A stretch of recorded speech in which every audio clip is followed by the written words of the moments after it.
Assalamualaikum warahmatullahi wabarakatuh. Apa kabar semuanya? Semoga semuanya dalam keadaan sehat walafiat. Alhamdulillah, santri-santri Husnul Khotimah yang dirahmati Allah Subhanahu wa taala. Sekarang kita berjumpa lagi dalam pertemuan kedua di Mapel Akidah Akhlak. Semoga semuanya sudah menyiapkan diri untuk thalabul ilmi menyimak pelajaran akidah pada pertemuan kedua ini. Baiklah, pada pertemuan kedua ini kita akan melanjutkan bab tentang al-imanu birrusuli. Ya. Kita akan melanjutkan tentang poin yang kedua adalah as-sifatul mustahilatu firrusuli. Sifat-sifat mustahil yang ada pada diri para rasul. Nah, sekarang dari sisi pengertiannya ya. As-sifatul mustahilatu firrusuli hiya as-sifatul lati yastahilu antakuna maujudatan firrusuli wahia diddus sifatil wajibi. Ya, perhatikan, Ustazah akan ulangi lagi. As-sifatul mustahilatu firrusul hiya, bahwa sifat-sifat mustahil pada diri para rasul itu adalah as-sifatul lati yastahilu, sifat-sifat yang mustahil antakuna maujudatan firrusuli, yaitu sifat-sifat yang mustahil ada pada diri para rasul ya. Wahia diddu sifatil wajibi, dan dia itu maksudnya sifat mustahil itu adalah lawan dari sifat wajib ya.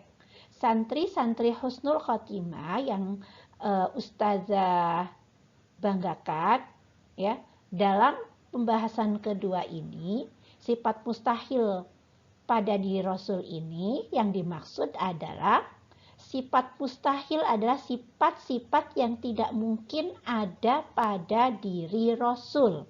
Jadi para Rasul itu tidak mungkin punya sifat-sifat seperti yang akan dibahas di bawah ini ya.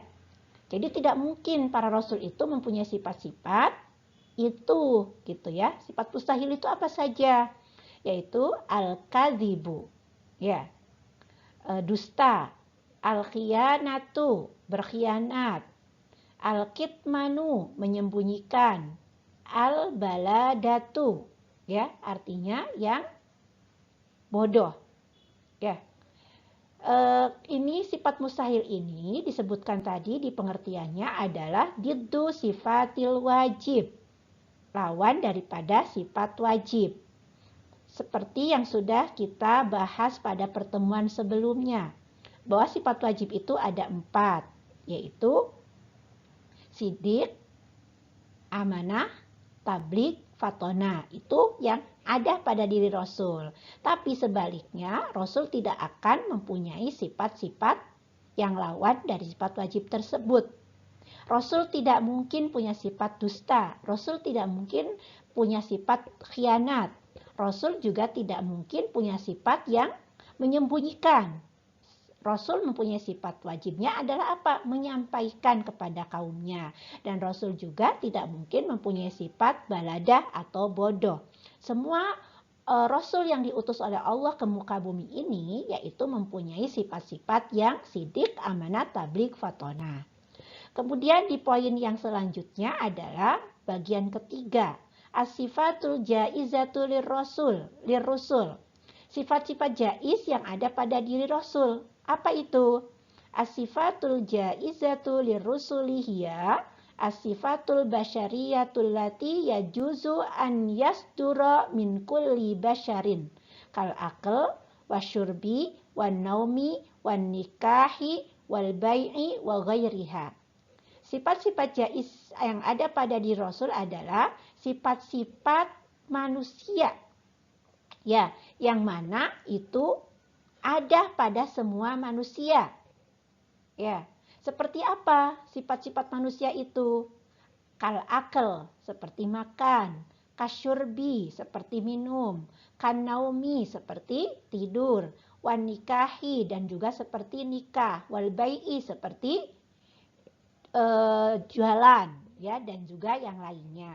Karena rasul-rasul itu juga seperti kita, manusia biasa, maka rasul-rasul itu mempunyai sifat jaiz, yaitu sifat-sifat yang memang ada pada setiap manusia. Manusia juga butuh makan, rasul juga butuh makan. Manusia juga seperti kita minum, rasul juga butuh minum. Rasul juga butuh tidur, istirahat. Rasul juga butuh nikah. Rasul juga butuh jual beli. Ya, itulah sifat-sifat rasul yang sifatnya jaiz. Selanjutnya kita akan membahas pada poin yang keempat adalah al-haditsun nabawi an wujudir rusul. Hadis Nabi tentang adanya para rasul. Di sini dalam riwayat Ahmad, Ustazah akan membacakan hadisnya. An Abi Dzarrin radhiyallahu anhu qala, ya Rasulullah, kam iddatul anbiya'i qala. Dari Abi Dzarrin radhiyallahu anhu berkata, wahai Rasulullah, berapakah jumlah para nabi itu? Qala, Rasulullah menjawab, mi'atu wa arba'atun wa ishruna alfan. Berapa? Mi'atun wa arba'atun wa ishruna. Yaitu 124.000. Ya. Jadi jumlah nabi itu ada 124.000. Wa rusulu min zalika, adapun jumlah daripada para rasul itu adalah salasumi'atin wa khamsatu asyara. Salasumi'atin berarti 315. Banyak ya. Untuk jumlah rasulnya 315. Rawahu Ahmad. Ya. Itu bukti tentang adanya para rasul, ya. Ada di riwayat yang diriwayatkan oleh Abi Dzarrin radhiyallahu anhu. Ya. Kemudian wa min adillatin ukhra ala wujudir rusul hiya, adapun dari bukti-bukti yang lain tentang adanya para rasul itu adalah wujudu kuburihim, yaitu wujudu kuburihim, adanya makam-makam mereka. Di antaranya wa minha qabru Rasulillah sallallahu alaihi wasallam fil Madinatil Munawwarah. Wa minha, di antaranya adalah makam Rasulullah sallallahu alaihi wasallam yang ada di Madinah Munawwarah. Ya. Jadi bukti lain tentang adanya Rasul di situ disebutkan dari hadis, ya, tentang jumlah nabi yang ada 124.000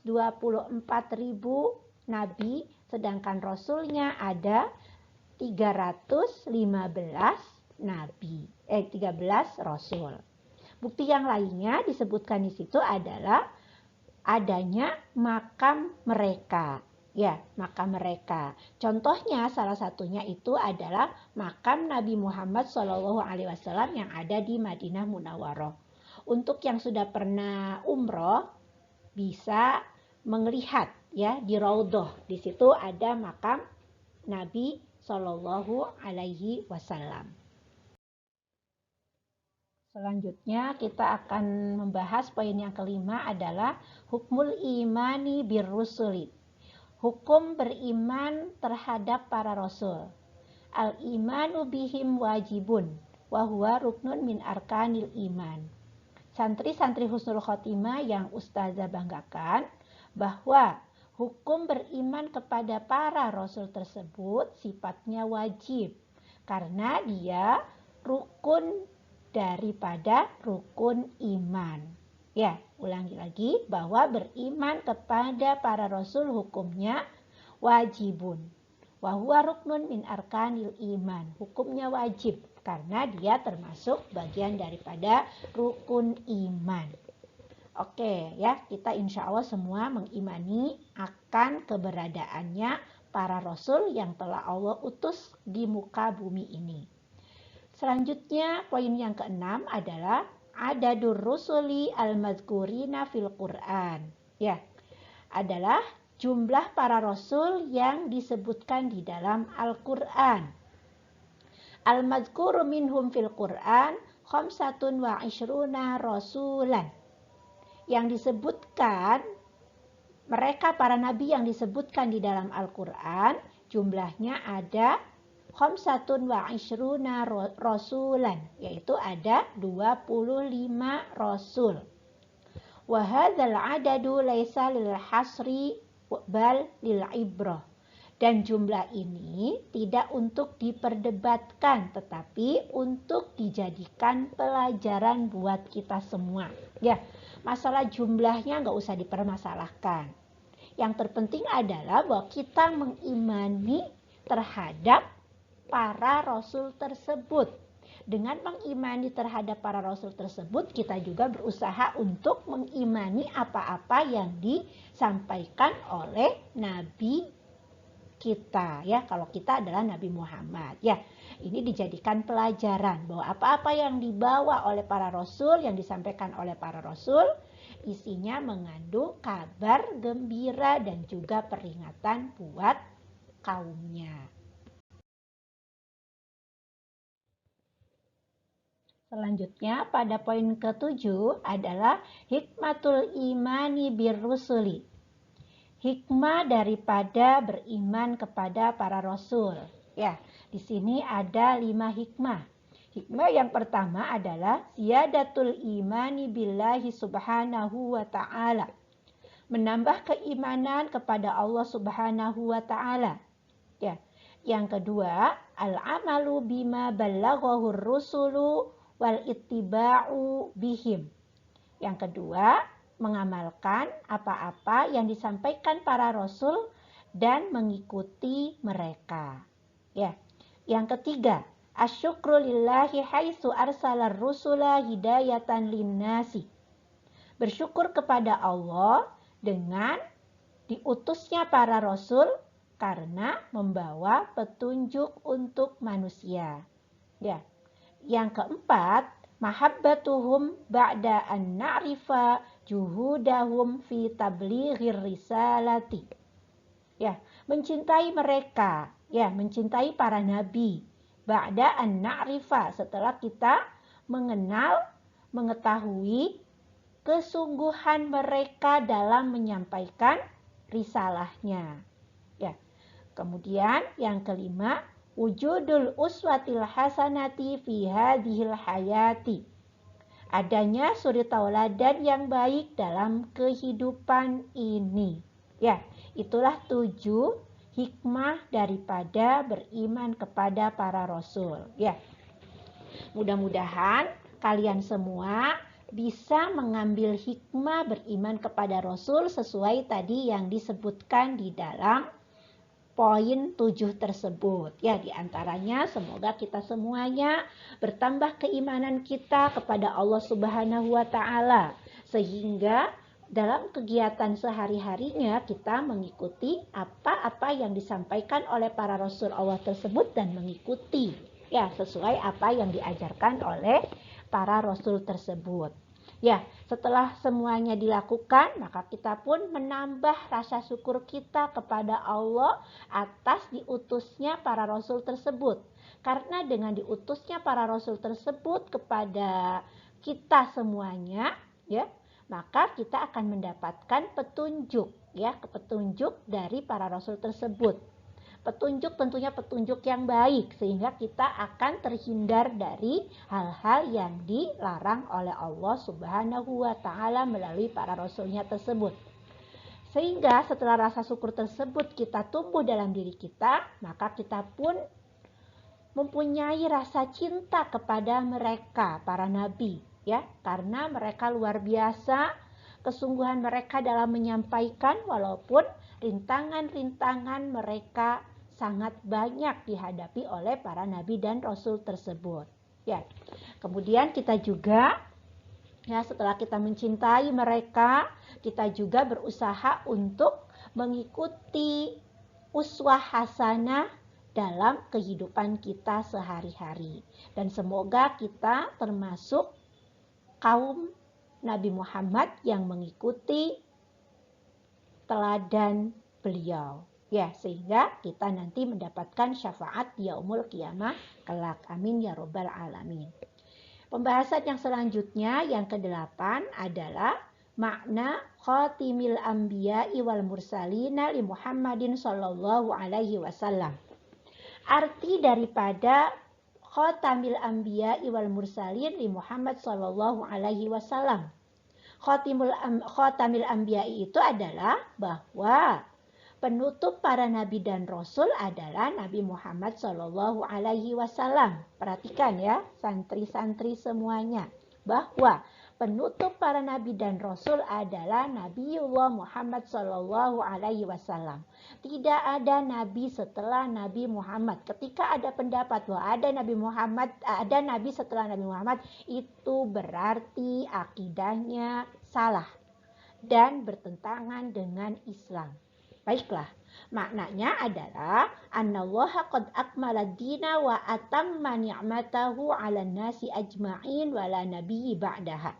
Yang dimaksud dengan makna khatamil anbiya'i wal mursalin li Muhammadin sallallahu alaihi wasallam, maknahu ya, maksudnya adalah annallaha qad akmala dina. Sesungguhnya Allah sungguh telah menyempurnakan agama dan juga menyempurnakan rahmatnya, nikmatnya kepada seluruh manusia. Ya, bahasanya Allah Subhanahu wa Ta'ala telah menyempurnakan agama, yaitu melalui Nabi Muhammad Sallallahu Alaihi Wasallam, yaitu agama Islam. Ya, dan juga wala nabiyya ba'dahu, seperti yang tadi Ustazah sebutkan, tidak ada nabi setelah Nabi Muhammad. Ketika ada pendapat sebagian masyarakat yang mengaku dirinya muslim dan mengaku bahwa ada nabi setelah Nabi Muhammad, itu bukan muslim. Karena akidahnya sudah bertentangan dengan akidah Islam. Karena dalam akidah Islam bahwa tidak ada nabi setelah Nabi Muhammad.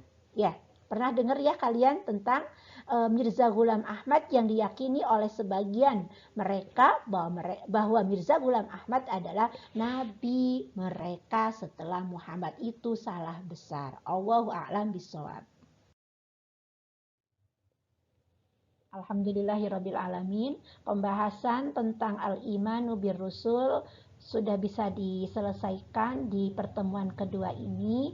Semoga kalian semuanya bisa memahami dan mengerti apa yang sudah dibahas di dalam video ini, dan harapan Ustazah semoga kalian semua bisa mengamalkan dalam kehidupan sehari-hari, terutama hikmah daripada beriman kepada para rasul yang jumlahnya ada 5 ya. Mudah-mudahan kita semua bisa berusaha mencoba mengikuti apa-apa yang ada di dalam hikmah tersebut. Itu saja yang bisa Ustazah sampaikan.